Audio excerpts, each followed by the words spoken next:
Okay, let's get into it. Western Conference, 3 games through. All right, Lakers, Blazers. Lakers lead 2-1. Game one, Portland. Well, neither team did very well offensively at all. Uh, Portland shoots 39% from the field. Lakers shoot about 35% from the field. Really was a bad game offensively. Lakers defense was good. I'm not going to say Portland's defense was good. LeBron had about 16 assists. He probably should have had 25 because the Lakers couldn't shoot the ball into the Pacific Ocean, to be quite frank with you, or the Atlantic Ocean since they're in Orlando, I guess. But anyways, KCP or Kentavious Caldwell Pope, Danny Green combined for 11 points on 4 of 21 shooting, 2 of 13 from deep. And you're just not going to get that done with those role players. LeBron definitely needs help. Like I said, he had 16 assists. He had about close to 20 points. They dropped game one. Game two, Lakers come out and they come out swinging. LeBron and AD combined for 67 points. Dame played okay, but you can see the magic of him shooting from 30, 32, 33 feet. It's kind of going away. I mean, he's struggled a bit lately. You can see his, you know, deep threes aren't going in as much as they used to, like they were in the seeding games. And he made one or two in game one. He also dislocated his left finger on his left hand on the heel of Anthony Davis trying to strip a ball. And quite frankly, he's going to have to go for about 40 points a game for them to have good chances and to win these games. Lakers end up, what was crazy and I pretty much turned the game off after this, but Lakers were up 30 points after 3 quarters. And that's something I want to kind of get into here a little bit. In the Lakers wins, the third quarter has been absolutely devastating for the Portland Trailblazers. They've been outscored 72-48 in games 2 and 3 in the third quarter. That's something to really look out for. If this trend continues, and with LeBron and AD playing well, and I should correct myself, LeBron and AD combined for 67 in game 3, not game 2. But yeah, the third quarters are beginning to be devastating. Lakers shoot 37% from deep in game 2. They hit a franchise record 14 threes in the game. AD comes out with 31. And Portland really didn't look interested in being there, to be quite frank. You lose by almost 30. You're just getting destroyed. Anthony Davis goes nuts. You don't have Zach Collins because of the ankle injury. Not a good look in Game 2, and Game 3 didn't look much better. This is the one where LeBron and AD combined for 67 points. The Lakers have really been playing well defensively all series. The reason they lost Game 1 was not from their defense. It was their crappy offensive performance. And the Lakers, that's par for the course a little bit. I know Game 3 and Game 2 they shot well. KCP had a coming out party in Game 3, did much, much better as well in Game 2 and 3. But the Lakers, in the regular season and the start of the seeding games, they don't shoot the 3 well. They don't shoot free throws well. Now, that the outlier, or what might be the outlier, is Game 2 and 3 where they performed really well. But I would definitely be careful going forward. I don't think the Blazers can play much worse than they performed in games 2 and 3. I think they'll have some fight in them, and they'll probably take game 4. I did predict Lakers in 6, so this is kind of shaping out how I thought it would be. Now, the way they won game 1 was certainly not how I thought they would need to play to win, but they got it done in that one. So moving on, Lakers lead 2-1. Let's move on to Clippers leading 2-1 over the Mavs. Game 1 was utterly ridiculous. I know it's been talked about at great length nationally. The Porzingis ejection. Just to real quick to go back to the start of the game, Clippers get out to an 18-2 lead. Luka Doncic has 5 ridiculous turnovers early on, but he keeps fighting through it. He fights through it, and he plays really well throughout the rest of the game. I think he only finished with 10 turnovers for the game, almost broke a playoff record of James Harden's with, I think it was 11 turnovers he set the record at. But anyways, Mavs just going on a great run. They're leading. Porzingis gets ejected about mid-third quarter. Mavs are up 6 or 7 at that point. They're fighting. The two techs on Porzingis really are ridiculous. Him punching in the air on a call, I think it was in the first half, getting a weak ass tee on that one, and then the one where he steps in between Luka and Marcus Morris. Man, I could understand that one being a tech, but the idea that you're going to eject a star in the middle of a playoff game is just ridiculous. The way he had been playing, the situation, and the fact that Porzingis really didn't do a whole lot. And in fact, Marcus Morris is the one who was choking him when he intervened in between Luka and him.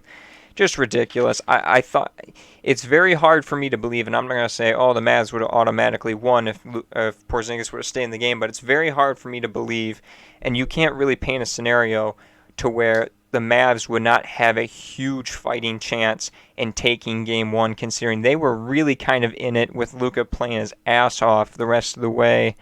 I do think Mavs would have. It's hard for me to believe that they wouldn't have won game one had Porzingis been allowed to stay in the game the way he was playing, hitting some big shots, going to the rim. But they did lose that game. Game two was almost the complete opposite. You saw the Mavs really get out to a really fast start. They get up 15-2, so almost the exact opposite of what happened in game one.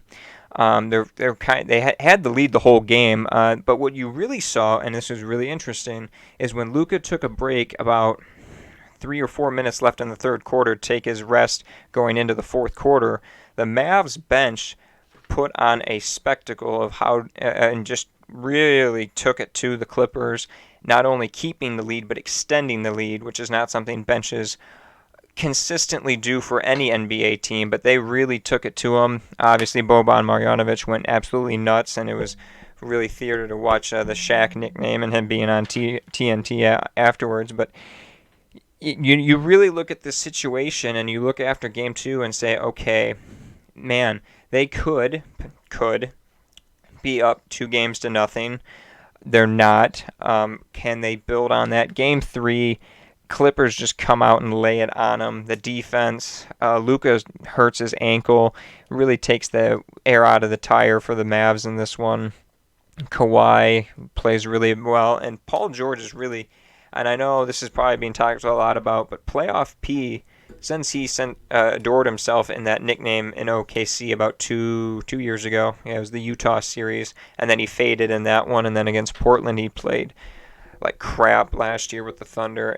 We really got to start talking about, is Playoff P and is Paul George healthy from his shoulder injury, or what's going on? Because he has struggled mightily in his last 3 playoffs. Two of them with the Thunder, now with the LA Clippers.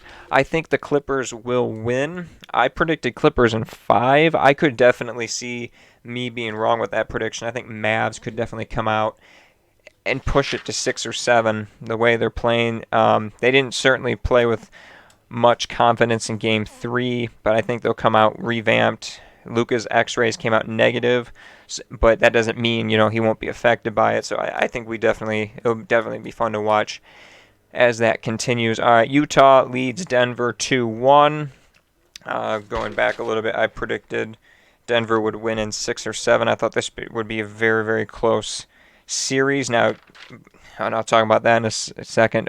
Game 1, Donovan Mitchell goes out for 57. No Mike Conley. He's still quarantining himself after he left to go see the birth of his child. He came back a little later, but game 1, Mitchell goes for 57. They lose in OT. Denver just kind of outpaces them. They get Jamal Murray goes kind of crazy in overtime, kind of pull away in overtime. Game 2, Mitchell gets a little bit others involved, doesn't score as much, and they really kind of had a much more balanced attack in taking down the Denver Nuggets. Their defense played pretty well. Offensively, the thing is they haven't struggled offensively in the series. It's just basically you need to outscore the Denver Nuggets. Game 3 happened the other day, was the Rudy Gobert show. I mean, Rudy Gobert goes nuts.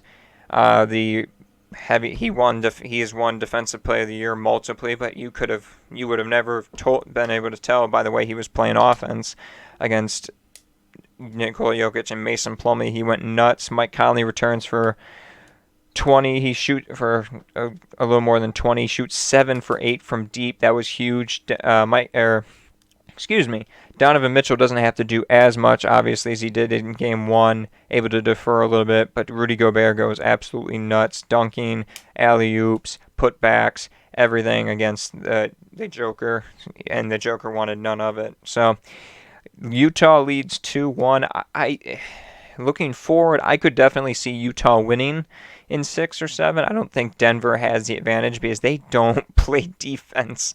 I mean, they don't even try to play defense. Utah is known for their defense. They'll play defense, and they've been playing very, very well offensively, taking advantage of the complete absence of defense by the Denver Nuggets. I could definitely see Utah taking Game 4 and Denver taking Game 5, and then Utah winning in 6. I think Utah has command of this. I don't think Denver has enough steam to just all of a sudden start playing defense and go, okay, we're going to take this to another level.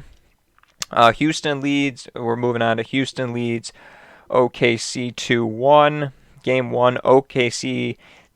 I was very fascinated with the way they were trying to defend the Houston Rockets. A lot of people will just try and contest the Houston Rockets on three-pointers and ultimately fouling them a lot. The OKC Thunder said, okay, we're going to defend you, but we're not going to contest as much. That way we don't have to worry about getting fouls on your three-point jump shots.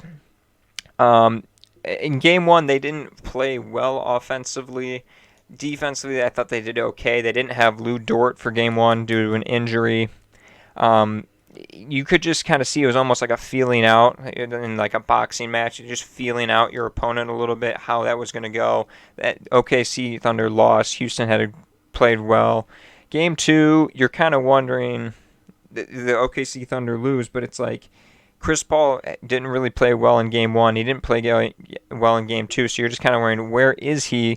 Because he is your floor general. He has led this team the entire way. OKC fought back. They fought back in late third quarter, early fourth quarter to keep it close, keep them in the game, and then just couldn't withstand a late run in the fourth by the Rockets to kind of squeak it out there. Game 3 was a thriller. I had a lot of fun watching this actually last night. OKC wins in overtime, but what was more fascinating to me was with Lou Dort returning and having him being placed on James Harden. James Harden's field goal percentage went down about 25% compared to other defenders. And Doris Burke did a fantastic job on the calling the game at looking at this and saying, okay, why you can basically, and it's kind of like football, put him out on an island because he did fantastic keeping up with James Harden, keeping James Harden in front of him. The step back didn't seem to be as effective with Dort's mobility and strength. It did get a little obnoxious when Thunder defenders kept helping, and they didn't need to. Lou Dort seemingly had James Harden under control. If he was going to score, it was going to be extremely difficult, and he wasn't fouling very much. James Harden goes 3 of 13 from three-point line or from deep. Just has basically shot the Rockets out of the game. Missed 4 free throws, which is very uncommon for him.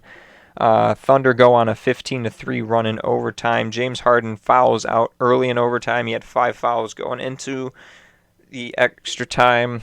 Thunder have a huge balance of scoring with CP3, Shai Gilgeous-Alexander, Schroeder, and Danilo Gallinari, but all in 20-plus points. And this is the kind of game. This is kind of how, and I will fully admit, OKC is kind of like my secondary team, but and I'm kind of rooting for them. But this is the kind of game that they're going to have to win. They're going to have to play extremely stingy defense, and the Rockets did miss a solid amount of open threes, which is kind of concerning. They're going to have to keep that balance going. CP3's got to continue to play well. He had a huge dish to Shai Gilgeous-Alexander to hit the 3 to put them in position to get to overtime. But they got to win, in today's standards, a low-scoring NBA game, which is, 100 to 110 point range and keep the Rockets somewhat under control, because the Thunder just don't have the firepower to go 125 to 123 type scores. Yeah, that kind of final score game. So I think Thunder can continue to extend this, but this game was really put on a silver platter and they almost blew it. But I'm going to be cautiously optimistic by what I saw. Dennis Schroeder played very, very well, and I think they can try and build on this. I'm cautiously optimistic. So, and I think they can win. I think they can. Oh man, jeez. I think I predicted them to win in 6.